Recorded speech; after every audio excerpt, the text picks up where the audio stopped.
ಅಲ್ಲ ಯಾರೋ ಹೋಗಿ ಅಲ್ಲಿ ಬಿಗ್ ಬಾಸು ಅದೇನು ಒಳ್ಳೆ ಕಾರ್ಯಕ್ರಮ ಅಂತ ನಾನೇನು ಹೇಳೋಕ್ಕೋಗಲ್ಲ. ಆದರೆ ಅಲ್ಲಿ ಹೋಗಿ ಸುದೀಪ್ ಮೇಲೆ ದ್ವೇಷಕ್ಕೆ ಅಲ್ಲಿ ಹೋಗಿ ಬೀಗ ಹಾಕ್ಸೋದು. ಪೊಲ್ಯೂಷನ್ ಕಂಟ್ರೋಲ್ ಬೋರ್ಡ್ ಅವ್ರು ಬರ್ತಾರೆ. ಏನು ನಡೀತಾ ಇದೆ? ಹೆರಾಸ್ಮೆಂಟ್ ಮಾಡೋಂಥದ್ದು ನಡೀತಿದೆ ಬೆಂಗಳೂರಿನಲ್ಲಿ. ಇವತ್ತು ನೀವು ಪರಿಸ್ಥಿತಿನ ಗುಂಡಿ ಮುಚ್ಚಕ್ಕೂ ಆಗಲಿಲ್ಲ.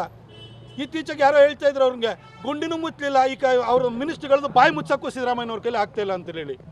ಇಂಥ ಪರಿಸ್ಥಿತಿ ಇವತ್ತು ಕರ್ನಾಟಕದಲ್ಲಿ ಇದೆ. ಅದು ಇವತ್ತು ಒಬ್ಬ ಫ್ಲ್ಯಾಟ್ ಕಟ್ಟೋನು ಇರ್ಬೋದು, ಅವನಿಗೆ ಒಂದು ಸ್ಕ್ವೇರ್ ಫುಟ್ಟಿಗೆ ಆಕ್ಯುಪೆನ್ಸಿ ಸರ್ಟಿಫಿಕೇಟ್ ತೊಗೊಳ್ಬೇಕು ಅಂದರೆ ಬೆಂಗಳೂರಿನಲ್ಲಿ 150 ರೂಪಾಯಿಂದ 250 ರೂಪಾಯಿ ನಡೀತಾ ಇದೆ.